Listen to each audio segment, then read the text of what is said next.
All right, well, welcome back to Beyond the Weekend, a very special podcast this week because we are reflecting on the video that we debuted at New Heights this past weekend, video that we call Answering the Call. And so I'm joined here in the studio with the team of 4 individuals that traveled to Papua, Indonesia, captured all that video, brought all that resource back, compiled it into this amazing video production, and shared it with our church this past weekend. So I am thrilled to do a little behind the scenes inside look at the making of Answering the Call with you 4 friends. Every time we were doing Beyond the Weekend, we got Paul Heath with us. And Paul, yes, welcome back to the studio. And here, we got a camera on you. So might this be the first time that... I'll look straight at the camera. I'll give it a wave. First time that some of our listeners have ever seen you. But in fact, you actually exist in real life. You are not an AI bot. You are a real human. AI's actually just gotten that far that now there's video with the voice. Okay. I'm not real. All right. Well, Paul, okay, so here's what I want to do. You guys tell us who you are and the role that you played on the trip or the role you played after you returned from the trip. So we'll just run around the studio real quick. You're going to start with me? Start with you, Paul. I, on the trip, was responsible for audio capture. And then running the interviews, so I would ask the questions. And then, obviously, we all did a lot of things, carrying all the bags, letting Ben know everything's going to be good. That's good. Yeah. What else? I think that's it, mostly. I mean, being the boom guy, getting in the middle of everybody's shot, standing there holding the microphone. But capturing the audio, just real quick, even the opening shot, like the drone flying in, but then you hear like the bird calls in the background and the animals and the insects. We're not purchasing that from some sound studio on the internet. No, you know what that is? You're capturing that. That's Logan. Shout out to Logan. Logan Beck is okay. Yeah, I gave Logan the mic and told him to go get me some jungle noises. And Love it. He succeeded. Okay. All right. Okay, so Paul Heath, our audio extraordinaire, with right-hand man Logan Beck. All right, take it. Yeah. You my name? Please. Oh, yeah. Yes. I'm Chad. Chad Leonard. Chad Leonard.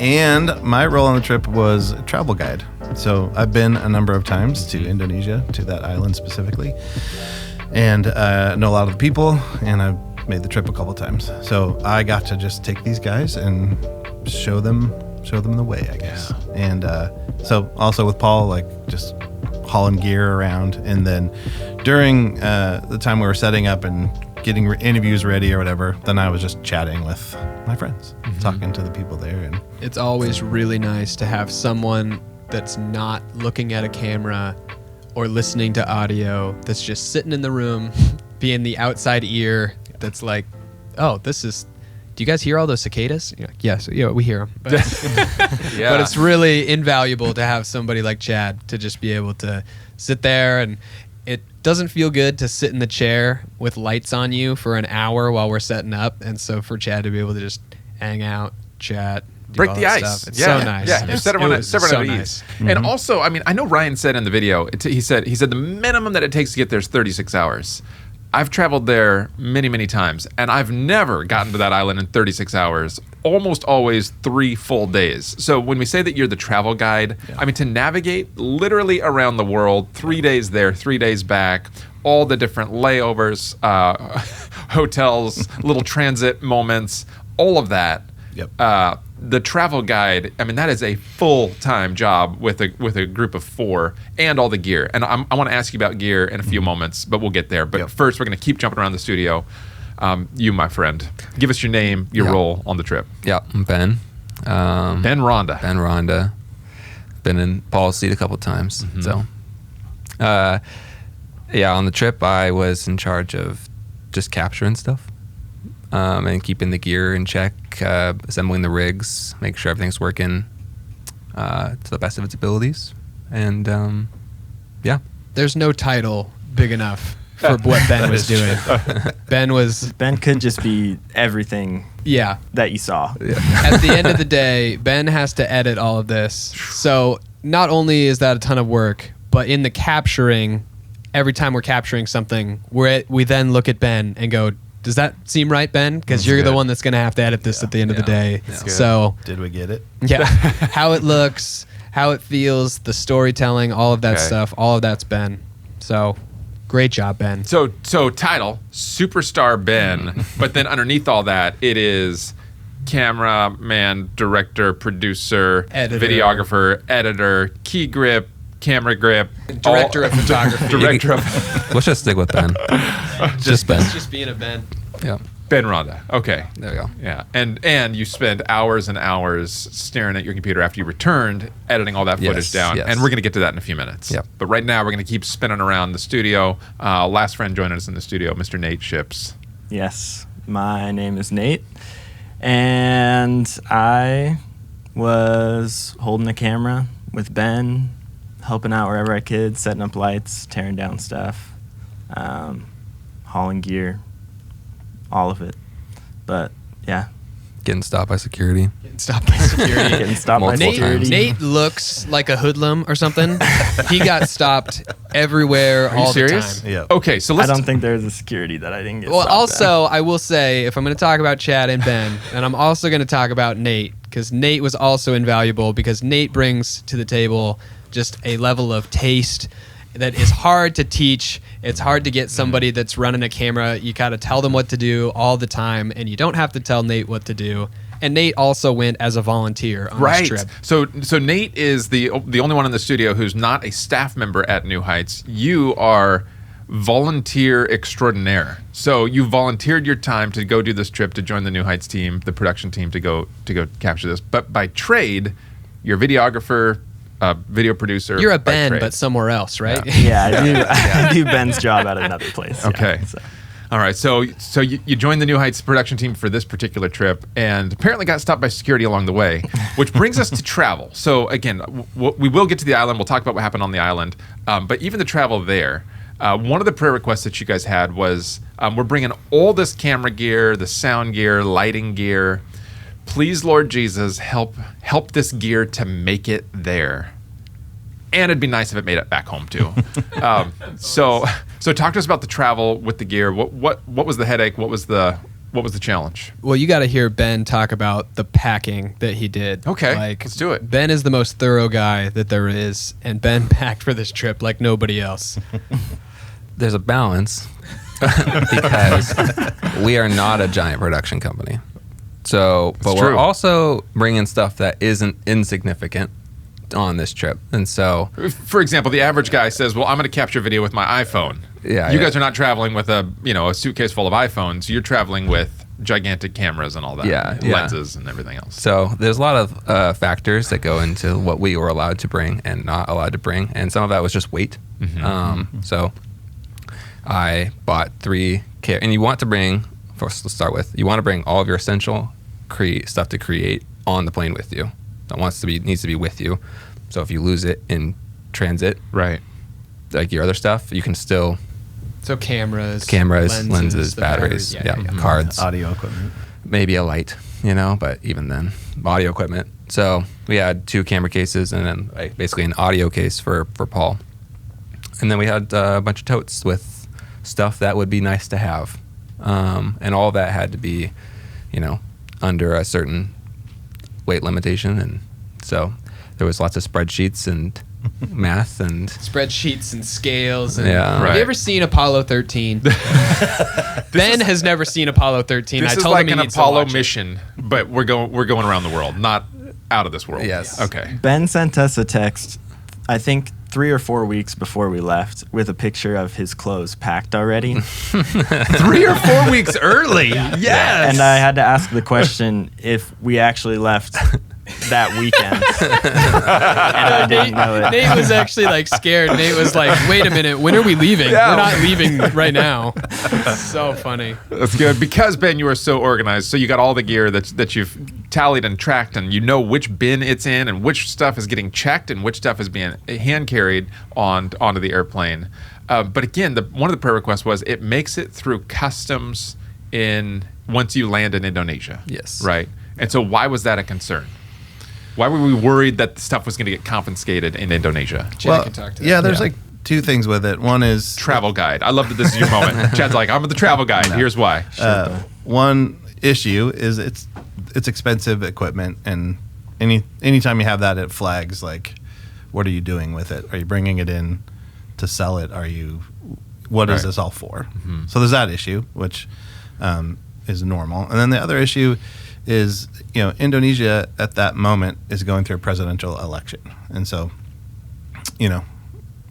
just like anywhere, a presidential election brings about all kinds of issues that are happening. And so they're not too keen with people coming in trying to film something that they don't know what they're going Right. to. What are you trying to film? Are you doing a documentary on this election? Are you whatever? So, they would be worried about what are you guys doing? Mm-hmm. And so that combined with we're going into a mission organization, and so it's a Christian organization, and Indonesia is a Muslim country. So Yeah, Indonesia, one of the largest Muslim countries Yeah. in the world. You can't just say, we're from a Christian church in Yeah. Clark County, Washington. yeah. So we're Yeah. trying to, protect the mission organizations that we're heading into. Right. We're trying to not, cause a lot of alarm for just the government of Indonesia. And so, and we've never done this before. We've never traveled with this kind of equipment. So, all of those factors are, what are they going to think? What are they going to say? And are they going to, is it going to be a big hassle? Right. So, Praise the Lord, you got all the gear, made it through customs. All four of you made it through customs. Nate, even you, who apparently gets flagged by security every time you go through an I did airport. get flagged at customs, but All right. yeah. And so you all made it into the big city of Sentani, which when we're looking at the map that Mike was showing us, Sentani is on the north coast of Papua. So you guys make it to the big city before you fly into Turamo, the Bex village. What happens when you land in Sentani? Are you doing interviews? You drive through the city? What's going on there?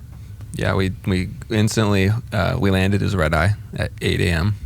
and we built the cameras, and then by noon we were filming our first interviews. Okay. With the kids. Waste no time. Yeah. Wow. I think maybe we took a little nap once the cameras were set up. But Okay. got the cameras rigged, and we went and filmed Jordan and Caitlin at their school. So that was a quick start once we got there. We also found out from some of our friends over there that our cameras seem a little bit overkill. They seem large. And it's not wrong. They're fairly large. They're large. They are not inconspicuous. They attract attention. Yeah. So By everyone living in the city? Is that what you mean? Yeah. Or- yeah. By mostly police, talking about the issue that Chad was Oh, talking got about, it. the political Okay. climate. It was like, also don't be seen walking around with these huge giant cameras all the time. Oh, so it's not just a matter of getting the cameras through customs at the airport. Then once you're in the city and you got the camera and you're like, all right, I filmed this thing over here, and you're holding it Yes. around like this, Yeah. then even that's drawing attention. yeah. Especially like driving, it was like, hey, don't be pointing those out the windows or whatever. Because they do have police officers, Right. kind of directing traffic Yep. around, and it would, that looks pretty conspicuous. Yep. Those Okay. those opening shots in Sentani were the only 30 seconds of video we had in Sentani. Love it. Mike talking about KFC. Yeah, The opening scene. Yeah. He's all, we got the Dunkin' Donuts, we got KFC, we got it all here. Yeah. Yeah. Okay, so you shot the interviews with Jordan and Caitlin Beck while they were at HIS, the high school there. Yeah. And you captured those the first day, and then you cruise into Turamo the next day. Yeah, we filmed Mike too. Oh, Mike Brown, sure. Yeah. Didn't we do Mike's interview before going to Turmo? Yeah, we Yes. did a little Yeah. of both Yeah. on the way back. Which, by the way, again, on the opening scene, I mean, again, it's the gorgeous footage. And I don't know if it's drone or from the airplane, but you're flying over the jungles of Papua. You got the animal, the bird calls, the insects, and it's just this perfect scene. And then Mike's voice, like it's coming down from heaven. I texted Mike Brown to say, buddy, if the pilot thing ever doesn't work out for you after 30 years of piloting, I think you got a future in the voiceover business. It's that pleasing 'Cause- baritone. Yes, yes. And he's like, the vast jungles of Papua, Indonesia. But he does it without even trying. So I loved it. So the interview with Mike went amazingly well. Yes. Yeah, Mike did a great job. I mean, especially for us being like, we're telling the story of the Becks. And anytime you asked Mike a question about MAF or just the mission there, he would obviously you heard it in the video. He just was a wealth of knowledge. Yeah. But especially when you kind of take a step back and you're like, Mike works for MAF, but he knows so much about all the ministries that all these people are part of. You know, it's not just this siloed thing where he's like, I just fly in, you know, doing my job. But he knows and he cares so much about everybody in these villages and all the work that they're doing. Yeah. It was so great to interview him. But that's also the unique role that MAF plays on this island, right? Because MAF is flying supplies, resources. They're helping all of the different missionaries that are around this island and all the different groups. But MAF, they have their finger on the pulse of all of these different organizations, and which is one of the reasons why over the years, I mean, for a couple decades now, New Heights has continued to support MAF, and we're there every summer to help them with their family camp and to do Bible teaching for them and give them resources and encouragement while we're there every single summer. So, and we're doing that again this summer. It's a really fun partnership that MAF has with all of the agencies around there. Yeah, it was really cool too. In Centani, we got to bounce around from different MAF families' homes for dinners and lunches and stuff. Oh, cool. And hear stories of mechanics and pilots and yeah, And everyone's teachers just- that are there, Yeah. teachers that are there working for MAF. You bet. That's cool. I think for me, that's the joy of this trip, was being able to share with these guys just those relationships that I've been able to go on the Impact Indonesia trip for a number of years, and so many of these families I've known for a long time, and so to be able to introduce these guys to my friends and say, you got to meet these people, they're amazing, and even just, you know, I've seen Mike walk around the MAF office and give that same speech almost.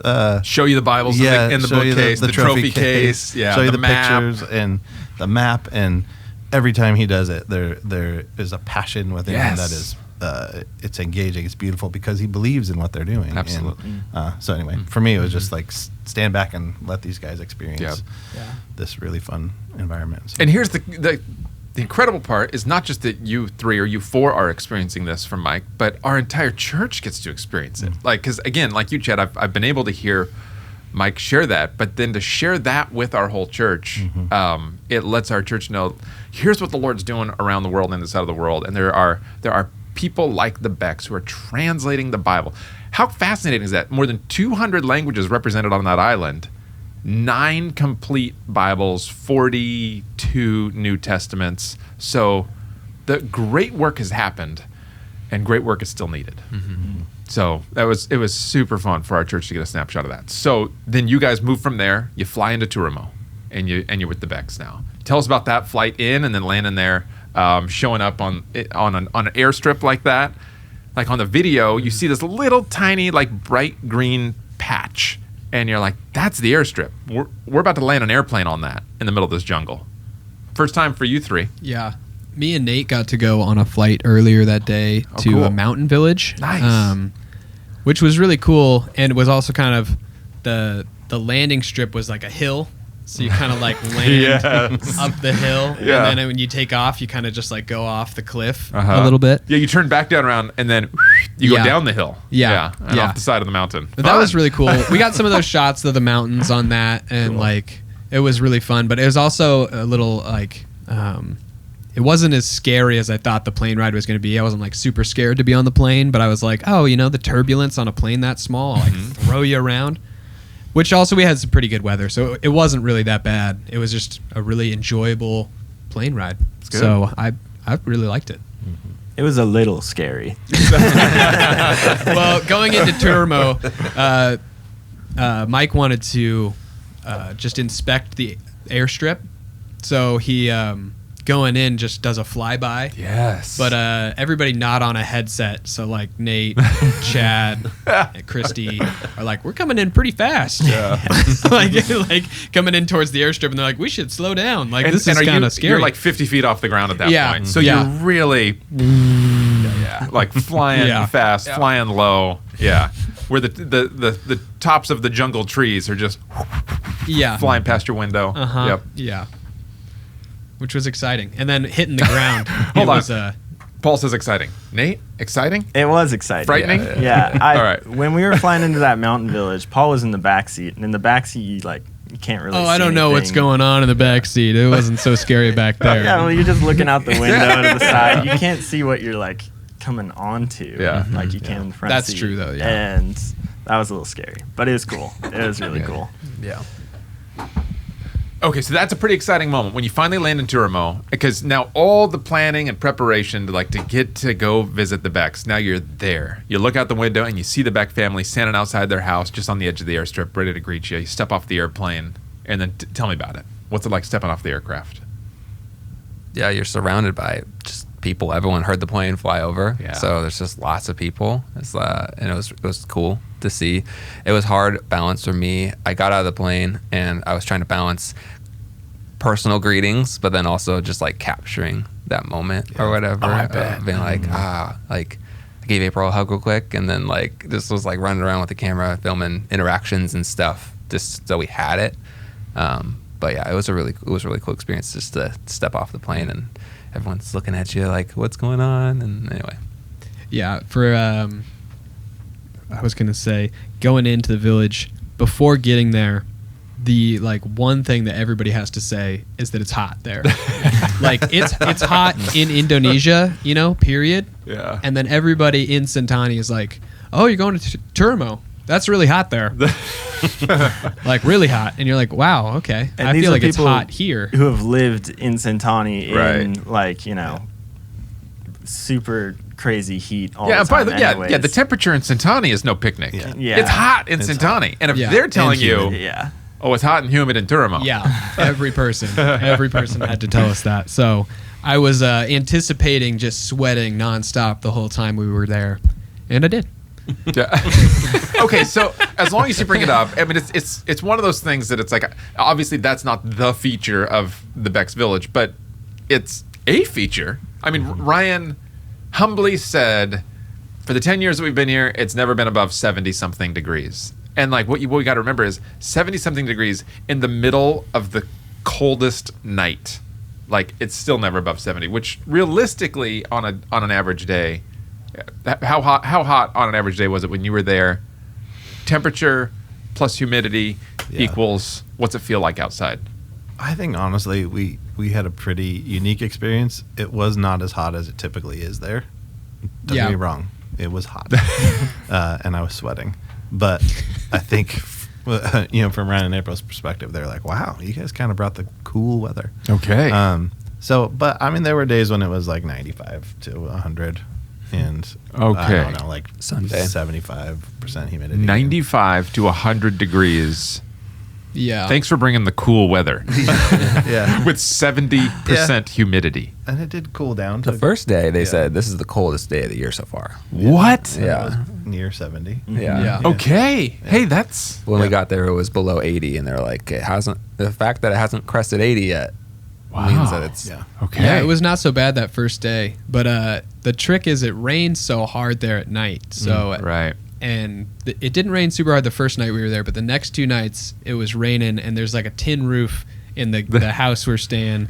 We literally had to yell at each other. It was so loud, just torrential the rain's jungle hitting the roof. downpour. Yeah, Yeah, we were literally like, "Hey Ben, where's this hard drive?" Just yelling across the room when we're sitting this far away from each other. And so then in the day the sun comes out, and so then all that rain lifts up, and so you're swimming through the air. And it's in the air. Just the air is it's thick so with humid. the Sure. So I mean, if you're looking at 95-degree temperature with 70% humidity, what it feels like outside, I mean, realistically, 125 degrees is what the air feels like in that moment. Yeah, it's very sauna-like. Yeah. Yeah. Okay. So it's in that environment that you are like, great, let's set up and let's sit here in this house and do interviews for the next hour. Let's put some spotlights on these guys. So talk to us about the interviews, would you? Yeah, so Ryan hooked up a lot of fans in his house and in the guest house. So the fans were really nice, but when we needed to do the interviews, we had to turn the fans off. Because they're too loud, right? Yeah. They're Sure. making a lot of noise. Yeah. So Ryan actually bought multiple shirts that are the same so that he He could did? swap We out brought them, shirts. yeah. Are you serious? Yeah. That's genius. So he could swap Okay. out shirts when he sweated through. And he had a cloth. He just wanted to make sure he wasn't, too sweaty for it. But The interviews were really great. Yeah, I don't know if anybody else, before I just keep talking about it, like has anything about sitting down. We did Ryan's first. Yeah, we did Ryan's. Ryan's went really well. It was before April's, and then when we went to film April's, we had to flip the whole set around. So it was behind the scenes. That was the same house. We just spun the cameras to the other side, and not actually their house. And it's not actually their house. Sorry for that. Really crushed it for you. Yeah, if you thought if you thought that was theirs. Yeah. We didn't want to completely undo their whole space. Yeah. Yeah. And we just were like, well, we're not really occupying this space very much because that's the house we were staying in. And so we just decided to set everything up in there. And that way it just was as invasive, non-invasive as possible. Mm-hmm. But when we went to film April's interview, the cicadas just decided that they wanted to... The cicadas. They just wanted to congregate around that house. Get All right. closer and closer. So, to as a that. guy who's been there, I know what a cicada is. More importantly, I know what they sound like. But for all of our listeners to the podcast right now, what is a cicada and what are you talking about? Because here in the Pacific Northwest, we don't have cicadas flying around. Yeah, travel guide. Travel guide. Chad the travel guide. Yeah, they're a little a big bug that makes a really high pitched squealing noise. Okay. And it's piercing. Okay. And it gets louder and louder. They kind of ramp up. They kind of like start low and get like louder and louder and louder and kind of higher and higher pitch. Anybody want to give us their best cicada impression? No, but Logan did. We have it on tape. Oh, okay. Yeah, in case you were wondering who was cutting metal pipes in the background of April's interview, it was actually just the cicadas. Yeah. But I should maybe put out the unprocessed audio Yes. of that because it was louder. Yeah. If you're like, man, what's that noise behind April? I mean, it's kind of deafening when you're there in person. Yeah. Yeah, I mean, there were moments in that interview where we just had to stop because I mean they were literally in the trees outside, and there's no windows. and they're just screens. and it's like you can't even hear her anymore, and it's like, all right, stop. Sorry, you were in a really deep moment there, but we gotta Yeah. like stop, and then Okay. We Yeah. can't hear the words you're saying because the bugs outside are Yeah. so loud. Remarkable. So there were moments where Ryan is running outside with sticks and screaming at the top of his lungs and just hucking, like throwing sticks up into trees, trying to find where they are. And then it was like, stop. I'm like, okay, here we go. Try it again. And then Ben's yelling, quick, roll them.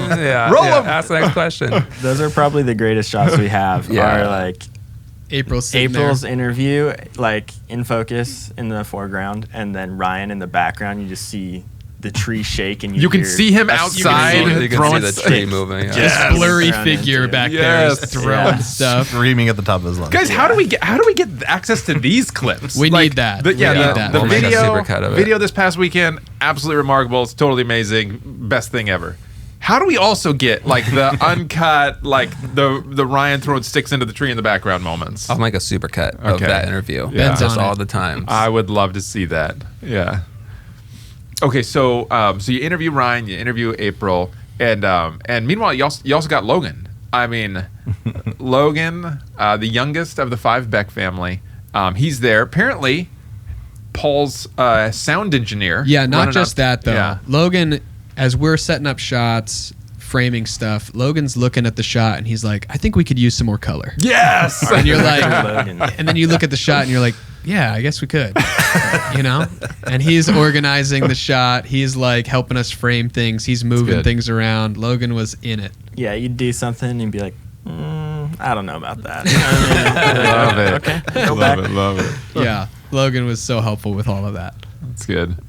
Yeah, I think a part that got the biggest laugh while the church was watching the video this past weekend is that Ryan and Logan go into the chicken coop. I mean, Yeah. Ryan says, "All right, chickens, you better have eggs. Make it worth my money." And then Ryan opens the door and he's like, "Whew, it stinks in here."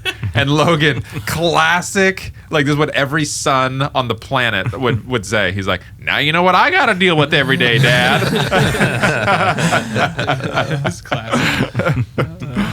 So you guys interviewed Logan, and he's giving you a snapshot of what day-to-day life looks like. That had to be a ton of fun to hear stories from him. Yeah. and he's helping you along the way. So anything else from interviews? Let me ask you this. Obviously, you capture a lot of content while you're there, but you can't include all of it in the final video. So what ended up on the cutting room floor? What were some of the experiences you had, some of the stories that were shared with you, either from Ryan, April, or Logan, or Jordan and Caitlin? What's the stuff that we couldn't put in the video that you wish we could have? Well, the trick with some of the interviews is like, for Ryan and April, they live this every day, you know? They're like, yep, this is our home. Like, what do you guys want to know, kind of thing, you know? So it's tricky to kind of just be like, no, tell us more about that, or like, what's that like? And they're kind of, you know, they're not, you know, harping on how hot it is all the time. You know, they're not talking about bugs and like, so to bring that out of them, it's not just, you know, sitting at the forefront of their mind of just like, our life is so hard. Like, you know, that's not how they live, and that's not their mindset. And so we had to ask them questions to kind of be like, people at home don't know anything about your day-to-day life, and they're like, we honestly don't know what's weird anymore here. You know, so it was really interesting just for their perspective on that, to try and like bring that out of them. I bet. What about for the rest of you? Yeah, I mean, so we recorded 21 hours of content. 21 hours of footage. Yeah, if you take everything and you just drop it into a timeline, instead it was 21 hours of footage, of visual stuff. I mean, there's stuff in there where you got to cut it out. Of course. Anyway. But then, Ben, so when you get back, then you have to comb through all of this. Yeah. You were helping with editing. You have to comb through all of this to say, so now what are the pieces of the story that we want to tell? Yeah. But you have to comb through 21 hours of footage. Yeah. And so there's a lot that we like weren't able to include. Of course. And you would want to. And, you know, when you have a slotted window of maximum 45 minutes realistically, it ended up being 40 minutes of the end product. You just leave a lot. There's a lot to show if you have 21 hours of footage. And some of the stuff I think that was left out is it's just like Ryan would just start talking, and then we just hit record. Yeah. And so one time Nate asked a question to Ryan, just impromptu on the airstrip. It was like sunset, and I had a camera with me, and he was asking, how do you even start to learn this language? Mm-hmm. And it's like, just like neither of you speak each other's languages, and you're just touching stuff, pointing at stuff. And so one of the biggest challenges that Nate, we learned that in that moment was, am I pointing at something, or am I touching a table? You know, is this a table, or you're pointing at something, you know? Yeah. And then on top of that, there's like locations, because they don't have north, south, east, west.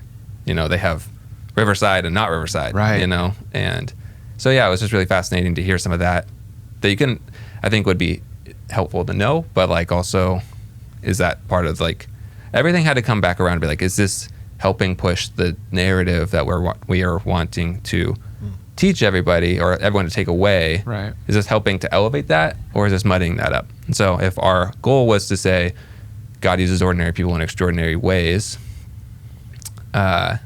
when they when they hear his calling, when they follow his calling, what fits in that, you know? Right. And so a 15-minute dialogue from Ryan about how he and April first learned the language. You're like, okay, like this is super interesting, and I wish we could include this, but we gotta cut this out, because what we really want to get to is how is he teaching the language and writing the language so that we can get to the Bible translation. Yeah. Wow, that's so fascinating. Yeah. There's really fun stories of Jordan and Caitlin just like being in, you know, growing up in the village, and the fun things they got to do, and the tree houses they made, and the, you know, which is like, it's just really fun to hear, but, you know, can't make it into the final thing. Or Logan is the most creative kid that you could ever run across. I mean, he's out there, he's just, you know, he's got some internet, but mostly he's just, you know, creating all kinds of stuff, you know, building stuff, and, you know, just to see him bring, this is the collection of stuff that I've made. Love it. You're like, that is amazing. Like, Yeah. You know, so. Yeah, there was like every scene that you see, like the snake bite scene, that's in real time. 25 minutes of us like standing there filming stuff, you know, and then it's less than 2 minutes when you watch it. So there's a lot of cool interactions, and that, you know, we tried our best to show the clips that show the nuances of how Ryan and April care for the villagers, and I think that comes across pretty well. But also, there's so much more to it when you see it's not just for the 2 minutes that the camera's shown; it's all the time. Like, they care for these people all the time, and there's so many little interactions, little ways that they can show care that's just so unique. Well, I mean, even the nature of the snake bite, right? I mean, talk about an unplanned, impromptu moment. Like, we're there to capture them and the Bible translation work, and then it's like, oh, somebody got bit by a snake? And you're exactly right. Like, in that moment when Ryan, I mean, it brought me to tears when Ryan lays his hands on this dear woman and prays for her, and just demonstrating a tremendous amount of care for her in that moment after bandaging the snake bite wound and all of that. Yeah. And it doesn't end there, right? Then he steps off the porch, and there's that cute little guy who's there with the shirt over his head, and Ryan slows down and has this moment with him. Yeah, and that's so many interactions with the villagers, but also, like, in watching the snake bite scene, there's kind of like, whenever you're watching a medical scene like that's a documentary style, you're like, well, this person doesn't die, right? Like, you wouldn't show this if this person died. Like, but in that moment, you're like, we don't know what kind of snake was, you know, like, what's going to happen right now? Like, is this person dying? Like, are they, you know, because you can't fly them out if you don't have the right anti-venom. Right. So it's a really real, like, and Ryan and April are not, like, shaken up by it. You know, they're not like, oh my gosh, what do we do? Like, I've never seen it. You know, like, they're just in it, and they're just so, like, tackling with the reality of every situation that pops up like that. It's really powerful to see. Yeah. So, by the way, do we have an outcome? I mean, while you guys were there, she's okay? She is okay. She's okay. Yes. All right. Right. They went back and checked on her. Okay. Yeah. All right. Yeah. All right. She was feeling a little nauseous, and the bite was painful, but that was okay. it. Yeah, that was that the first day we were there? Yeah. Yeah. So they do. They on their porch, people will just come and they'll treat people, and so we were trying to film that, and then somebody's like, you know, bitten by a snake, and you see it, and we're all just kind of looking at each other like this is like an episode of Cops. We're just like running. Oh yeah, we're running with the running giant cameras. behind Ryan, you know, and we're just like, man, we're in it. We're in it now. This is the first day here. It was wild. Okay, so you guys said something, Chad, I think you'd said, I mean, Logan, I mean, they all have access to internet, but it's not like he's sitting around just watching screens all day. He's out playing and being creative and building stuff. Yeah. But they do have access to screens. They do have access to internet. But my understanding is one of the pieces of equipment that you brought wasn't just for you and our team to record, but you brought them a satellite dish that would bump up their bandwidth or something, give them better internet, right? So you did that. Yeah. They install it. So talk to me about that moment. I mean, that's kind of a gift for them in that moment.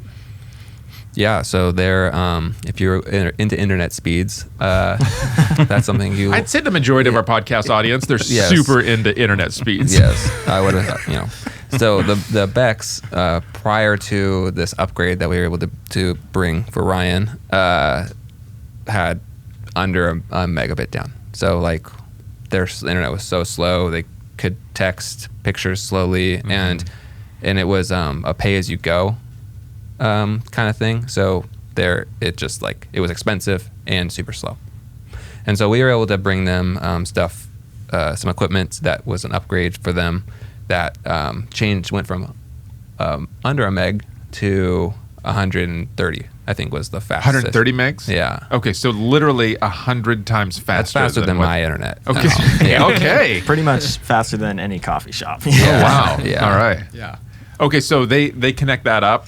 First thing they do with this newfound internet power, what do they do? FaceTime family. FaceTime family. Yeah. That's good. And then they wanted to watch church. And then they wanted to watch a church service. From New Heights. I love that. Which both were beautiful because, they could FaceTime before, but it was super choppy and really, like, distorted. So, they're FaceTiming family, and it's like, I can see your face, So it's mind-blowing for them because now they can talk to their kids, who live in the city on a regular basis, and clearly, and they're not dealing with, it buffering and jumping around and all that kind of stuff. And they can call back home and talk to grandparents and see their faces clearly. And so that. And then we get to watch church together. Yeah. So, for us, it was because this is the production team, like, we record on Thursday and then we show that on Sunday for the online service. And so, we had the recording done on that Thursday, but it's Sunday there, not Sunday in the States yet. So, we could have plausibly watched the weekend before, but because these guys were there, we have access to the Thursday recording that was you had the done. inside access. That's good. So, so we got to watch the current service, That's cool. yeah, which for us, we it's not like we take it for granted, but we kind of do. It's something that we get to interact with all of the time. These guys put it together. I review it every single week, and it's just like, it's the service we do. But for Ryan and April, for Mike and Christy, it's like, oh, this is in the same way that they're trying to do for that tribe, which is bring the gospel and faith into their heart language. It's like they can worship in their heart language, So they're in Indonesia. So Mike and Christy, if they go to church, they go to an Indonesian church. Right.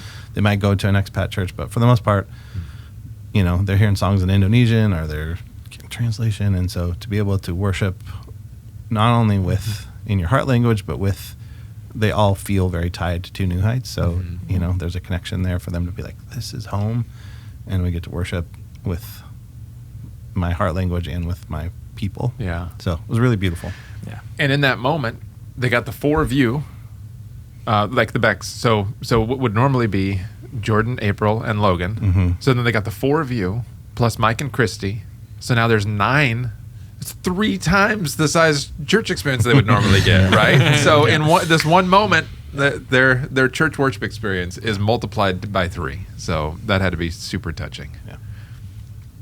Yeah, it was great. So me and Ben have been putting on the online service for a long time. Like I'll do the audio side and Ben will do the video side. And for me, putting that service together for a long time, a lot of times you're kind of like, is anybody worshiping to this? Are you kind of like sitting on your couch, like waiting for the message to come up? So to see Ryan and April just sitting there worshiping in their living room was just the most touching thing to witness. It was super inspiring to just be like, this thing that we're working on, this really does affect people, and so it was extra special for me. That's cool. Okay, so love hearing those stories. Love hearing the stories of all the time that you're in the village with the Becks. I also want to talk about the actual editing process once you come back to the States. But before we come back to the States and talk about that kind of the final moments there, anything else that you'd want to share with us about your time there? Duba the dog didn't get nearly enough airtime. Duba the dog. Yeah. Duba is their dog. Shout out to Duba. The golden retriever. Golden retriever in the Okay. jungle. Yeah, just this really out of place dog in the jungle. You're like, there is a beautiful golden retriever amongst this really. That was hot weather. noteworthy on the clip that you're shooting out the window when the airplane lands, and it's like there's the family, there's Papuan people that live there, and then you're exactly right, a golden retriever that looks like that dog looks a little out of place. I wanted to include a clip of Duba walking up to me, and that's just breaking the fourth wall, and just I'm petting Duba because I'm trying to film something, and this dog just comes up to me. And anyway. Yeah, put that in the super cup for us, would you please? There we go. All right. Yeah. Also understated. It's a short April just passively mentions I make everything from scratch with one shot. Yeah. But you can't emphasize enough. It is delicious, amazing cooking, all from scratch, all flown in. April does such a good job with all of that. I was worried about the food going in, not the village specifically, just the whole trip. You're like, oh, You're going to a different country. Yeah, you you're don't know like, what kind of don't food eat you're gonna something that eat. makes you Yeah. sick or whatever. Yep. And it was just it was so good the whole time. We probably ate way too much food. So that is a question that I received since we shown the video this past weekend. So she is cooking everything from scratch, but even the ingredients that she's getting, they got to be flown in, right? So how often are those supply drops happening for the Becks? Do you guys know? I think she said something like 2 months. She got, I think is what she said. Like you gotta go out every 2 months to get, because they gotta pay for the whatever flight it is. And Listen, the Edmonds family can't go 2 days without going to the grocery store, right? I mean, so to think that she has to plan, the family has to plan ahead 2 months. That's outrageous. Yeah, getting it from the Centani Costco. There's no Costco. That's funny. Yeah, it's wild though. Yeah. So, anything else there about being into remote? No, I will say one thing. Nate can tell this story, but it was an unintended result of the snake bite scene and the way the subtitles laid out. Okay, And what's that? Nate, break it down for us. Yeah, so I was watching at West this last weekend, and in that little snake bite scene, Ryan had asked one of the other villagers to go grab a machete and Right. No, I remember that. cut down a branch to use as a stint. And but the way that the subtitles were laid out, there was like a break between grab a machete and then it's followed by Oh, so you can cut make a branch. stint. Oh, yeah, Yeah. so you can make a splint. A splint, And yeah. so I was sitting at West this last weekend, and it's Ryan says, "Can you go grab a machete?" And I hear the lady behind me gasp, like she's about to watch a jungle amputation.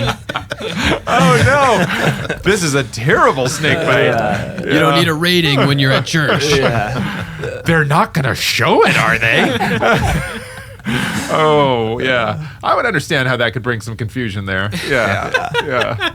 Okay, so they did not have to remove the leg because of the snake bite, just attach a splint. So that's good news. Yes. Okay, all right. I didn't realize that until I watched it on Thursday, and I was like, "Oh yeah, you do kind of think she's about Yeah. to lose a leg." Okay. All right. Well, praise Jesus, she didn't. Okay. Yeah. Okay, so you come back and you come back to the United States and you got 21 hours of footage. Can you just like how does that even work to say that? Well, the end product, the video that we saw this past weekend, again, absolutely amazing, 40 minutes. So how do you take 21 hours of footage down into 40 minutes? I don't know. Okay, let me ask you a different question. Ben, how many hours have you slept? How many nights have you had actually of sleep in the past month since you've returned? I mean, Very I few. I slept, but Very just not few. fast. Yeah, is going right. to be super humble about this. Yeah. And as like an outsider who I do this for work, but somewhere else, like to give perspective, I've been working on like a documentary for another company that's like a 40-minute documentary, but I've been working on it for the last like 9 months, 10 months. And so Ben had to do that in like less than a month. So Yeah, realistically, a week and a half, 2 Yeah. weeks, right? Mhm. And you would think like, 21 hours of footage, the whole team kind of started sifting through it. And you're like, well, Ben started sifting through it. Because going through that footage, if we had months, we could all go through it and catalog it so that Ben could, type in, where's the snake bite scene and look it up. But like, we don't have time to do that. So Ben's got to go through it because it's a little bit like somebody organizing your house for you. And then you're like, well, now I don't know where anything is. So it all has to live in the recesses of Ben's mind. So we can't really help him go through it all because we don't have time to meticulously catalog it all. So it's just all living with Ben. Yeah. It's all up there. Yeah, so one of the process is you take it all and you have to go through every second of footage. And you got to find what's usable in that clip. And in some scenarios it was multicam. So like snakebite, there's 2 cams. Interviews, there's 2 cams. Dude, this is so mind-blowing to hear this. Like, of course, that's what you have to do because while we're watching Ryan be interviewed, you see him from this angle and you see him from that angle. Yeah. But then you don't think, but that means you got to sort through every second of the footage. And so there's the interviews, which So much. is a lot. But then there's like the audio from Paul is a separate device, and so you have to sync all that, and then before, like, in order to be able to go in and trim everything at once. And so there's a long list of things you got to do before you can even put anything to timeline. And that's called making selects. And so Nate and I were talking after. He's like, it feels kind of bad to bill somebody 80 hours for just organizing. But you got to do it. But you got to do it. It's I mean, I'm gotta not, happen. So like, yeah, it just takes a long time, and everyone's like, what can I see? And like, you can just see the clips. Yeah, you know? I've titled all of them. Yeah. I've organized them. Yeah. It was also interesting how Ben, like, we all got back and kind of resumed normal duties with life and work and stuff. And Ben just, like, immediately started reliving the trip. Right. And hasn't Yep. been not reliving the trip till maybe now. So. Yeah. And so to go from 21 hours of footage into something that's actually watchable. Before the trip, we brainstormed kind of we interviewed April and Ryan and the kids, and we kind of knew what they were going to say. And so after interviewing them while we were here, we kind of put together a little, what do you call it? Just not the plot. What am I thinking of? Storyboard. Like storyboard. Yeah, we Yeah. storyboarded it. So we basically like, okay, we're going to go here, we're going to do this. But all the while knowing we're like, we don't know what we're going to see. We don't know what we're going to film. We don't know how much good stuff we're going to get. And so, like, you know, we didn't put in, then there's a snake bite scene. You know, so it's like, obviously you've got to figure out ways to weave that stuff in. Yeah. But then Ben, as he then organizes all of it and does the selects, then he's like going to that storyboard being like, all right, so we're going to start with Mike explaining the vastness of this, you know, and he's going through and putting those clips in. But even the way you crafted all that and put it together like that, it's as if it was shot for that purpose. I mean, even right down to, I mean, you mentioned the snake bite scene. You don't go into there thinking, well, we're going to capture a snake bite. But Ryan says in one of his interviews something about you never really know what the day-to-day interruptions are. Mm-hmm. Next scene. Mm-hmm. Woman gets bit by a snake. Yeah. Like, talk about an interruption, right? And it's at nighttime while they're getting ready for dinner or whatever the clip was. Just so perfectly executed and edited and pieced together. So Ben, and again, I recognize you're living in front of a computer screen for a month, sifting through all the footage. Just absolute, like, perfect job with that video. The whole church loved it. It was absolutely perfect. And meanwhile, Mr. Audio Technician over here, Paul Heath, I mean, there's a reason why the background music perfectly matches every scene. It's because that's your doing. Yeah, I got to score it, which was super fun. Original score to this video, written, produced by you, Paul Heath. Yeah. So Ben was editing to some stock music for a lot of it. Mm-hmm. So it's hard to, because of the nature of like how fast we got to get it done. I can't, he can't make a cut.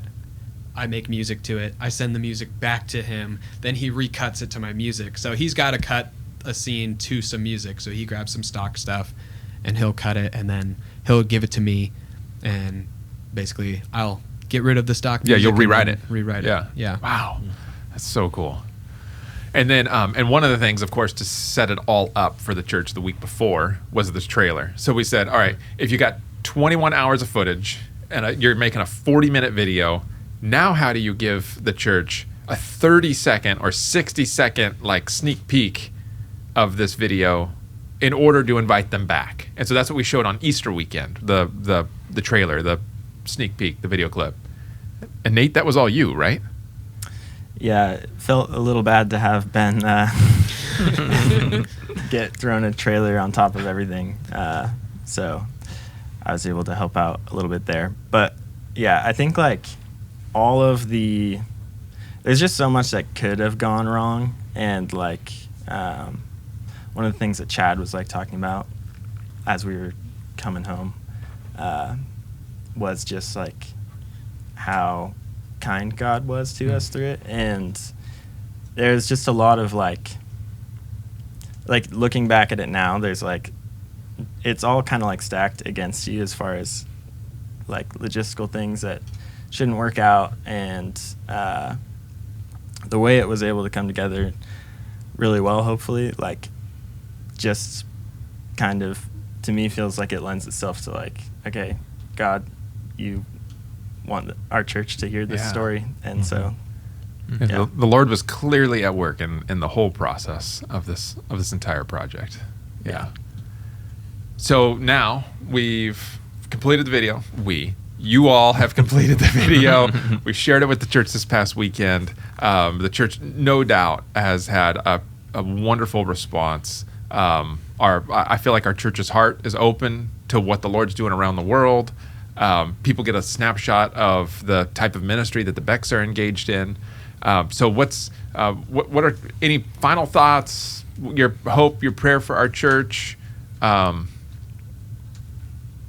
Final ideas to leave us with? I think for me, like, the examples of things that you see in the video are just examples of things. So a snake bite, or when Ryan's talking about like making sure our electrical systems work, or like I can't remember, like, did a bat fly through one of their screens or something, and Mike like repaired it. Like there is always something, you know, like, so when you're remembering the Becks and you're praying for them, like, there's not enough room in their update emails to tell you all the things that are happening, or all of the like little inconveniences, as well as the like intricacies of just working with the villagers, translating the Bible. Like, we don't even know what we should be praying for half the time. But just remember that there is always something you could be praying for with the translation work, with their just day-to-day lives being a little bit easier, whatever challenges are facing them. Like, we saw what we filmed, you know, and we got to show the church that, but there's... for the few days that you were there. Yeah, we were there 2.5 days, you know, and that's all that we saw in 2.5 days, but they're there all the time, you know? When I got home from church on Sunday night, I put this card on our refrigerator, and then I took a picture of it and I texted it to Ryan, and I said, "All right, buddy, I got you and your family on my refrigerator. My family's praying for your family," and then I could tell him, and probably hundreds of others, possibly thousands of others, have your picture on their refrigerator as well, or on their desk at work, or in their car, because it feels like we're partnering with you in your ministry and in your Bible translation. So we're praying for you and praying with you all along the way. And he responded in a way that Ryan does, very encouraging back to me, and saying, "Well, we're praying for all of you. We're praying for New Heights, praying for the team." So you got to send them a family photo just so they're praying for you too. You know, like, this is a two-way street here. And then he did say, "Your refrigerator has far less fingerprints on it than my refrigerator." So, anything else? Final thoughts? I think that when I was editing it, one of the things that I was feeling was I really want to do the Becks a service of being like this, of portraying their life accurately, and then also portraying the importance of the work that they're doing. And I really want people to know, like, how much God's word is impacting people over there, and they don't have a full version of it, and how desperate they are for it, that they're learning their language, to write it because they want to read it. And I think it's easy to watch it and be like, oh, like, and this is Ryan and April's sentiment too. It's not about the bugs. It's not about the heat. It's not about how they have to do laundry. And it's not about how they have to cook their food. It's about getting them the Bible, right, so that they can know God. Yep. And some of the like stuff we had to leave out is like some of Termo's history, and just like how desperate they are for it, and how desperately they need it because of what they believe. Yeah. So, and here we have the Beck family who are dedicating their life to translating God's word so that these people can respond to Jesus. Yeah, and I feel like you brilliantly captured that along the way. So to you four in particular, I want to say thank you for taking a huge chunk out of your life to leave the country, to go fly there, to go visit there, spend a while there, come back, and then to spend an even greater chunk of your life in an editing studio in front of a computer, cutting down all that footage, writing the score, giving us a trailer, all of that, so that we can bring that story to our church and beyond. And I know that our church has absolutely loved seeing that snapshot of their ministry, and really thank you guys for making that happen. I just feel like it is such a blessing to have such talented individuals like yourself be a part of our church, but then also willing to use those talents to invest in God's kingdom, to bring these stories, to make these stories come alive. I'll leave you with this: that when my wife and I, she attended the Thursday night service with me, and right at the end of the video, she leans over to me and she goes, "That was better than any documentary I've ever seen on Netflix or anywhere else." I mean, it is just such a highly such a highly produced video that it's like, yeah, that's professional grade through and through. And I thank you guys for using your gifts and your talent to invest in God's kingdom, invest in this church, and bring that story to life. So thanks to each one of you. Grateful to have you on the podcast. Thanks, Matt. All right. Thanks. Thank you.